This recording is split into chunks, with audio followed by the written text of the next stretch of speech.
I mean, I guess technically Target already has its holiday stuff out. And by the time you see this, it'll probably, we'll be in the thick of it. We'll be deep in the holiday times. Hi kids, welcome back to another pizza party. I'm Mrs. Pizza. Winnie is down here. Cheese has left us. Oh, look, she's all cozied up right there in a little bed. Hopefully she stays asleep for the duration of this recording because Lord knows she's a tornado when left to her own devices. We are here today to talk about some holiday romance. I really aspire to read a lot of holiday romance when the mood hits me, when we get there in that time of year where it doesn't feel weird to be looking forward to the holidays, but I don't always do a great job. So I like to set myself up with a good amount of options for holiday romance. I'm a moody mood reader. I need to have options available. I will say I'm going to actually start this by giving you a few options of books I've read that I've really enjoyed, because just like every other book type, every other genre, every other subcategory, there could be a lot of stuff to wade through. So here are some that I enjoyed. The first one we are going to talk about is Lovelight Farms, and that is by B.K. Borison. This is the first book in a series that centers around Lovelight Farms, which is, in the tradition of all Hallmark movies, a Christmas tree farm. Now, this is actually a Christmas tree farm that has been inherited by Stella, and it's on its last leg. She loves this place so much. At every turn, something is going wrong, and she's afraid that she's not going to be able to keep the Christmas tree farm afloat. So she enters herself into a competition held by a social media personality to hopefully win some prize money to help with the Christmas tree farm. Well, in order to get a leg up in this competition, she has created, there's a bug. Where did you go? Hello? Okay, hopefully he doesn't return.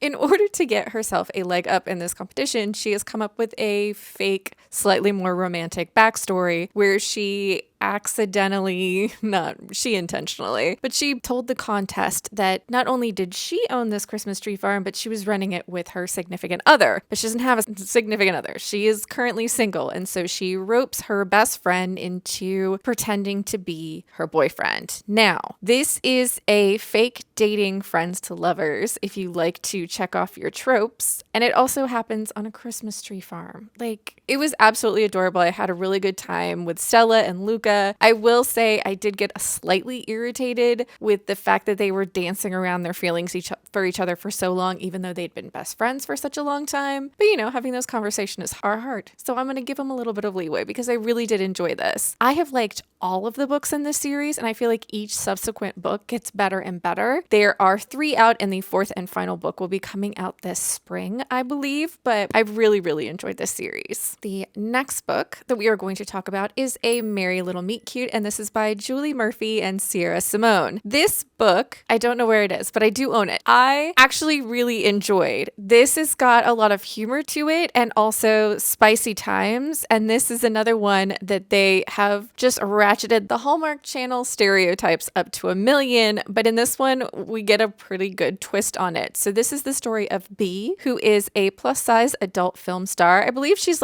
has her own website that's more adult entertainment is how we'll put it, but she's been wildly successful. She has a great group of friends around her. She has really supportive parents, and she has this alter ego that is her adult film star alter ego that is Bianca Von Honey. Well, Bee is accidentally, through circumstances, cast in a Hallmark-esque, I believe in this book world, it's called the Hope Channel, but it's the Hallmark Channel type movie that's filming for Christmas when the lead actress has to drop out suddenly, and the producer, who's trying to go legit, he doesn't just want to do adult films anymore, he wants to get into more legit stuff. Not that adult films aren't legit, but he's trying to broaden his horizons, is how we'll put it, and he needs to find someone fast. Bee gets roped in, and no one's supposed to know that she's an adult film star. Some of the other cast and crew that is brought along as well are also from the adult film world, and it makes for a really hilarious good time. Well, the actor who is going to play opposite Miss Miss B, and her new first Christmas movie debut is Nolan, and he's a former boy band star who's trying to clean up his image. He has a reason for being really desperate for this movie to go really well, not to mention that he might have been B's teenage crush when she was watching him,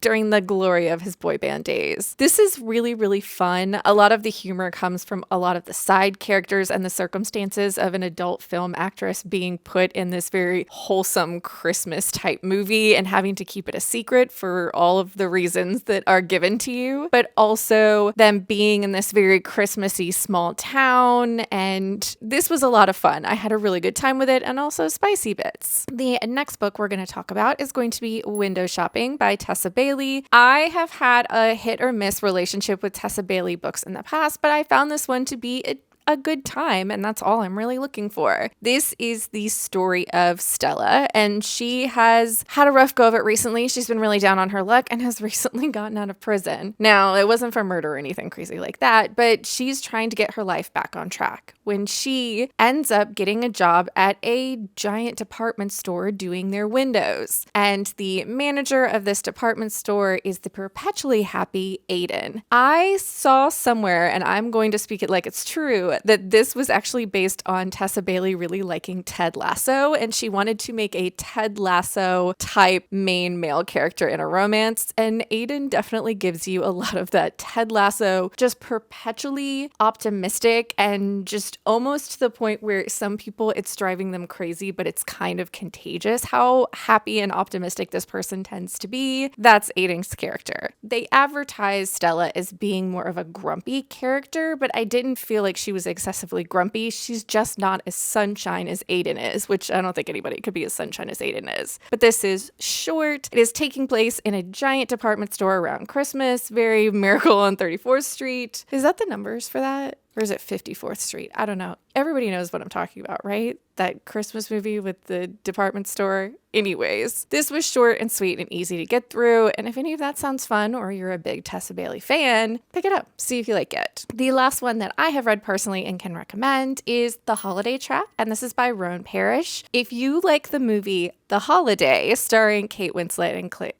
I almost said Claire Danes. Claire Danes was not in that movie. Cameron Diaz and Jude Law and Jack Black. There's so many people in that movie. This has a very similar premise to that. This is the story of Greta, and she lives in a small town in Maine, and she's feeling stifled by the small town setting with her family being way too involved in her life, with everyone around her knowing too much about her. She spent her entire life in this small town, and she needs a change. And at the same time that is happening, we have Truman, and he lives in New Orleans, and the best way I can put it, sweet, precious Truman. I absolutely adored his character, but he found out right before Christmas that he's the side piece, that not only is his boyfriend in another relationship, but Truman is the side relationship. His boyfriend has a husband and a kid. So Truman is devastated and needs to get out of town. And Greta is so tired of her small town and just wants a change of scenery. So these two are connected through a friend and decide to swap for the holidays. So Greta heads down to New Orleans and Truman heads up to Maine so they can spend their Christmas in a different location. Similar to the movie The Holiday, it's then the city itself, the people they meet, all of these things that really has the magic of the holiday to them. Making new friends, starting new relationships, being in a new setting. I will say, like most romance books that follow more than one relationship at a time, you're going to have a favorite. And mine was definitely Truman, but I thought both relationships were fun. They're very different. They have very different paces to them. And so if you're interested, you like The Holiday Trap, but you were wanting it to happen in a different location or maybe with some different types of characters, I would definitely give this one a try.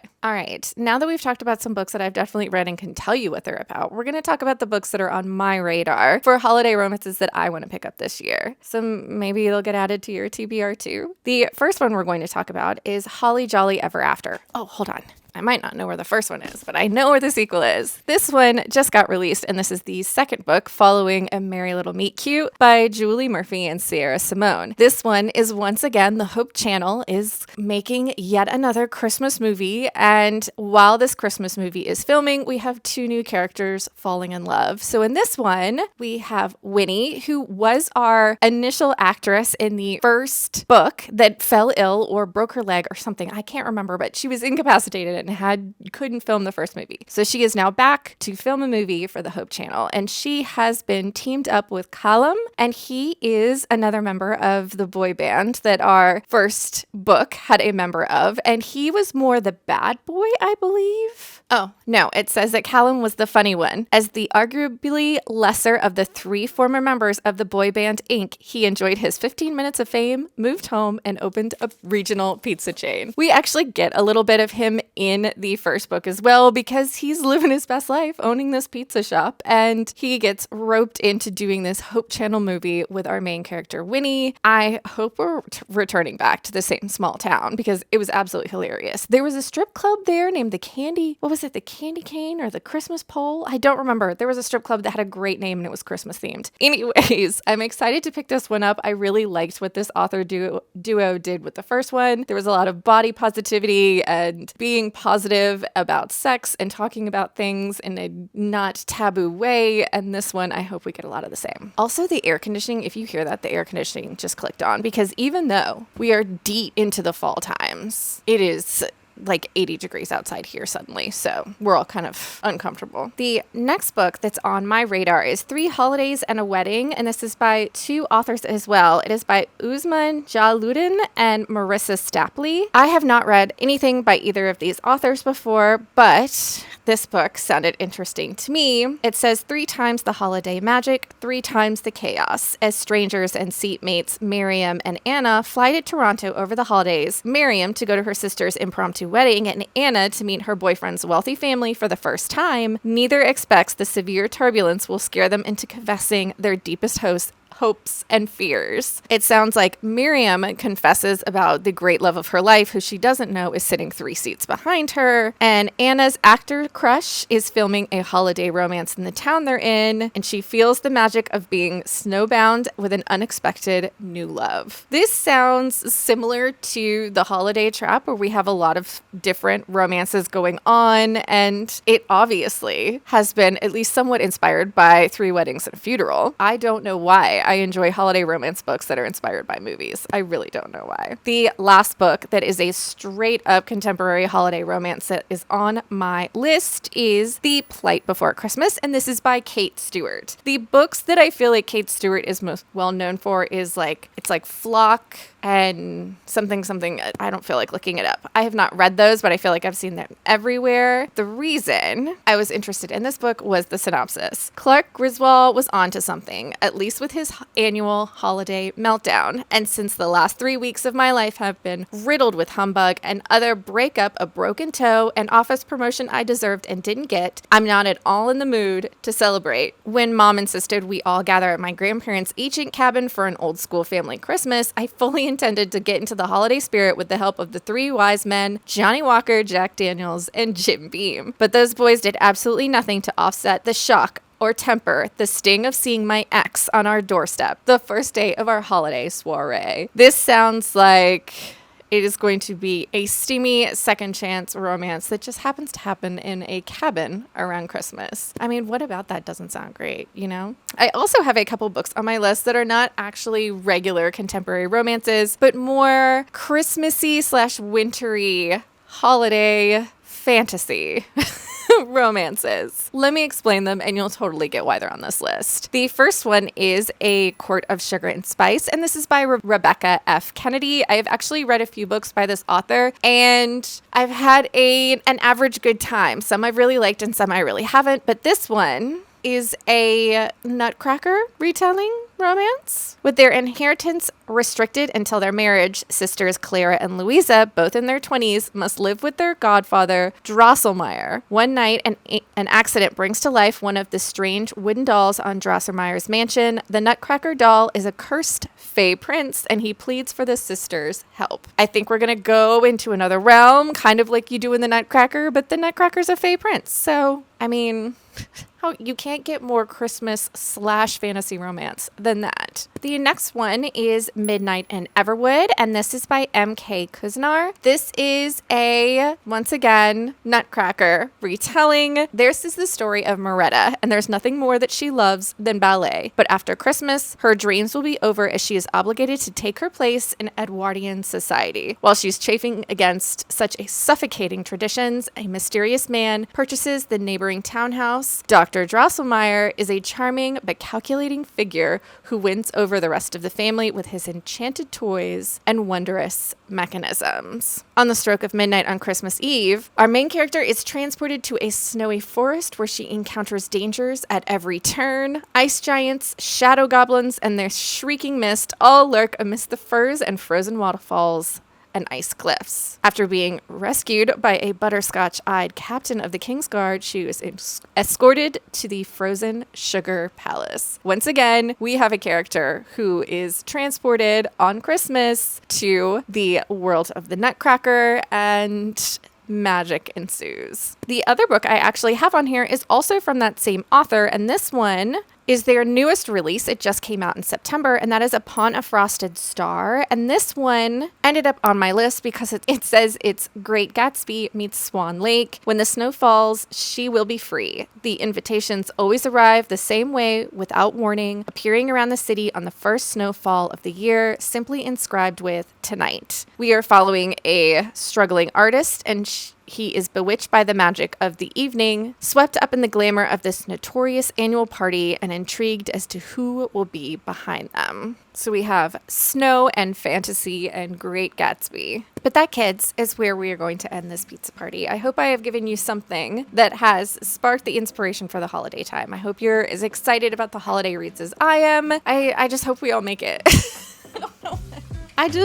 We're all just rapidly approaching the end of the year, and I just hope we all get there in one piece. If you had fun hanging out with me and the dogs, please subscribe. I hope you're reading good books out there, wherever you are, and I'll see you next time.